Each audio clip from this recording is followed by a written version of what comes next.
Ahora vamos con la mirada quirúrgica, específicamente del arco aórtico.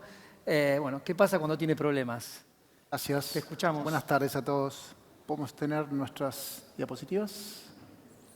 Bueno, les voy a contar en los próximos minutos qué hacemos cuando hay problemas en el arco. Afortunadamente, el tratamiento de la patología del arco aórtico tiene muchas variables, muchas posibilidades, desde la cirugía del reemplazo total del arco tradicional, histórica, al reemplazo endovascular total y algo un poco más en el medio y un poco más lógico, que es la aparición de la cirugía híbrida, que es lo que estamos trabajando conjuntamente con el grupo hace ya unos cuantos años. Por supuesto que la decisión de a qué paciente y en qué situación hacerlo esto depende de muchos factores. Algunos de ellos son anatómicos, por ejemplo, de qué patología estamos hablando. Podemos estar hablando de aneurismas del arco aórtico, que en forma aislada son relativamente raros y por lo tanto no hay tanta información, aunque por encima de los 55 milímetros o un crecimiento de más de 5 milímetros por año es una muy buena razón para mandarlos a cirugía.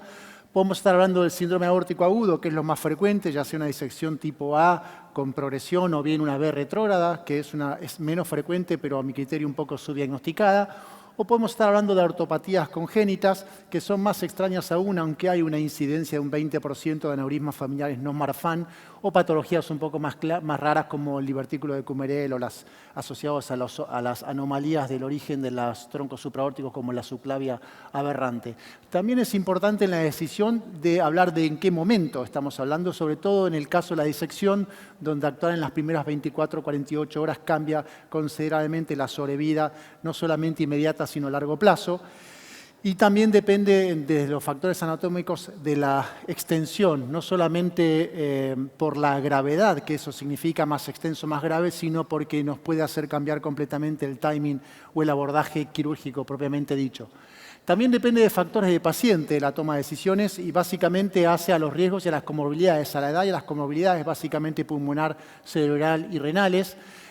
Tenemos los scores de riesgo que no fueron específicamente hechos para cirugía aórtica, pero que sí han sido validados, donde tenemos más o menos una idea de cuál es el riesgo relativo de este paciente y nosotros tenemos que elegir un procedimiento que por lo menos esté dentro de estos valores y no lo aumente aún más. También depende en cuanto al paciente de factores genéticos, lo acaba de mencionar Paz, digamos en los últimos años con el descubrimiento de tantas mutaciones genéticas asociadas a la patología del arco aórtico, el factor genético ha hecho que no solo cambiemos un poco la visión de cómo hay que seguirlo, sino incluso en las indicaciones hemos bajado el umbral.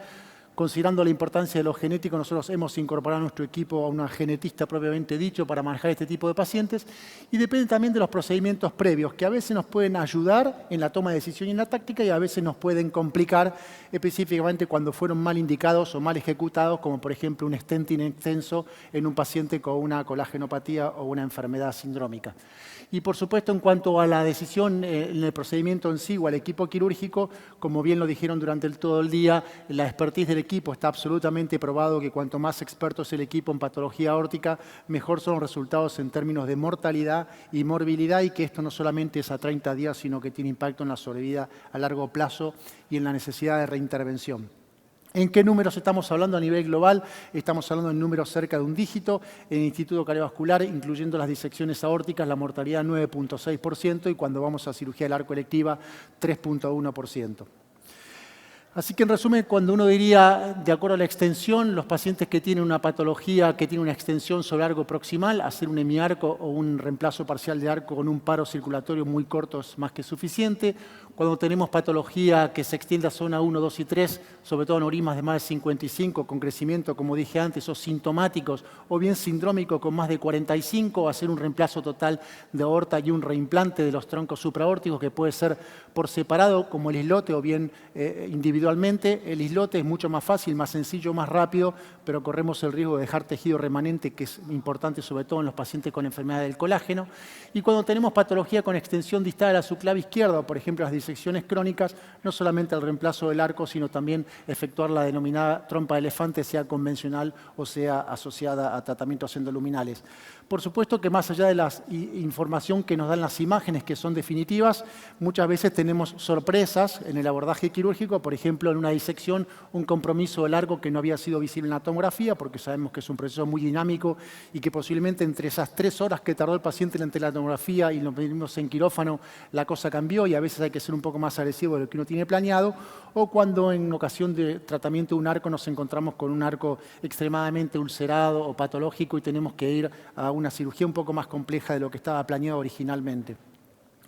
Ahora, independientemente de lo que vayamos a hacer, cuando tratamos el arco, lo que tenemos que hacer es transitoriamente suprimir la circulación cerebral, porque tenemos que excluir los troncos supraórticos y, por tanto, todo el esfuerzo va en dirección a proteger el cerebro y eso lo hacemos con la lacunación subclavia que nos permite la perfusión selectiva del cerebro, ya sea unilateral o bilateral. No se ha demostrado mayor diferencia entre perfundir una carótida o 2 carótidas y eso es porque, por suerte, el polígono de Willis está permeable en más del 80% de los casos. Y la segunda cosa que hacemos es la hipotermia controlada. Está probado que cuando uno baja la temperatura, baja el consumo de oxígeno cerebral, baja el metabolismo y el cerebro se protege. Por supuesto que esta protección no es eterna, se habla de unos 40 minutos entre 20 y 22 grados con cierto margen de seguridad. Y esta hipotermia también se proyecta al resto de las vísceras, sobre todo a la parte renal e intestinal y a la médula, que es muy importante cuando uno hace arcos distales. Con esta táctica de hipotermia controlada y perfusión cerebral en el instituto, esto lo hemos aplicado en más del 90% de los casos y es lo que hacemos y es lo que nos permite tener los números que dije antes de mortalidad. ¿Cómo se reconstruye el arco? Hay distintas variables, puede ser en islote, como dije antes, puede ser supraórticos o puede ser con inclusión o no de la subclavia izquierda. Nos podrán decir, sobre todo Mariano, después la importancia de conservar o no la subclavia izquierda en cuanto al riesgo de paraplegia. Y independientemente de que tomamos todos estos recaudos, es una cirugía de alto riesgo, con lo cual hace unos años nos fuimos a una cirugía posiblemente para pacientes de alto riesgo o en pacientes con anatomía desfavorables, a lo que llamamos cirugía híbrida. Hay un hermoso paper publicado por la gente de Baylor, que es un poco la cuna de la cirugía aórtica, sobre lo que es la odisea técnica de tratar una patología congénita. Y lo que hacemos es cirugía híbrida. Para esto hay 3 tipos. Una que es el tipo 1, que es en circulación extracorpórea, ir a hacer un debranching, es decir, reemplazar o desplazar el origen de los 3 troncos supraórticos y traerlos a la aorta proximal. Esto se puede hacer en bomba o se puede hacer incluso con clampeo parcial y ni siquiera usar la circulación extracorpórea. Y eso va a permitir que una vez desplazados los troncos supraórticos pueda venir Mariano y colocarle una endoprótesis que puede ser en el mismo acto quirúrgico por vía anterógrada o puede ser en forma diferida por vía retrógrada. Este sería el resultado final. El híbrido tipo 2 es cuando ya requiere un reemplazo de la aorta ascendente. Tenemos que construir, se supone que la premisa de esto es generar zonas de aterrizaje para las prótesis endovasculares, que pueden ser en 1 o 2 tiempos. La tipo 2 ya incluye el reemplazo de la aorta ascendente, con la misma idea, después venir con la endoprótesis y anclarla sobre el tubo que hemos colocado nosotros. Para eso en la cirugía nos tomamos la deferencia de colocarle una marca radiopaca para que después lo puedan encontrar mucho más fácil. Y esto tiene sus complicaciones, sobre todo en pacientes que tienen, por ejemplo, cirugía CRM previa con una lima a la DA, donde poder hacer estas oclusiones sin tratar la subclavia previamente puede ser un problema. Y el híbrido tipo 3, que es lo más común, es lo que nosotros llamamos la trompa de elefante, que es reemplazar el arco y ir con un tubo distal. Esto en cirugía lo hemos hecho durante mucho tiempo y era colocar una prótesis en la aorta distal, proyectar una prótesis en la aorta distal donde después los cirujanos endovasculares van a anclar su prótesis, o en la época actual, cuando tenemos un financiador que así lo decide y un proctor y una endoprótesis disponible a las 3 de la mañana, la posibilidad de usar estas prótesis combinadas que ya tienen un stent distal que se coloca en la aorta descendente y desde el cual se despliega en forma retrógrada un tubo de Dacron común en el que se va a hacer el reemplazo de arco y los troncos supraórticos habituales. Y esto es muy importante, sobre todo en las disecciones crónicas, cuando hay múltiples reentradas distales y uno tiene que tratar de presurizar esa falsa luz, porque sabemos que sellar la falsa luz y dejarla sin flujo tiene impacto no solamente en la sobrevida, sino también en la tasa de reintervención. La trompa de elefante híbrida, la combinada endoluminal y vascular, tiene ventajas sobre la trompa de elefante abierta, por supuesto, porque acorta los tiempos quirúrgicos, y esto nos ha permitido bajar la mortalidad, por ejemplo, en la disección a menos del 10% y bajar el ACV y la isquemia medular, que son 2 complicaciones muy frecuentes. Y esto, digamos, estas prótesis son muy onerosas, eso significa que muchas veces no las tenemos disponibles, pero cuando uno analiza la mortalidad y la tasa de reintervención a largo plazo en los pacientes tratados con estos tipos de técnicas patológicas se mueren menos y se reintervienen menos, con el cual el costo puede amortizarse seguramente.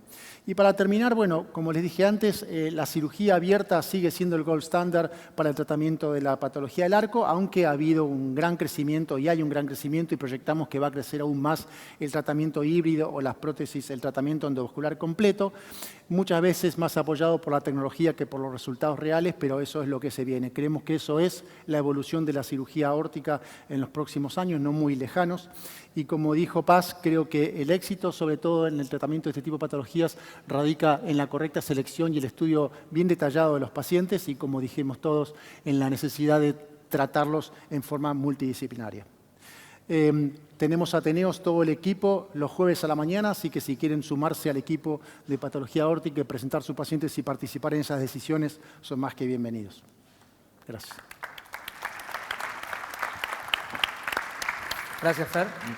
Patricio. Sí. Bueno, muchísimas gracias, Fernando.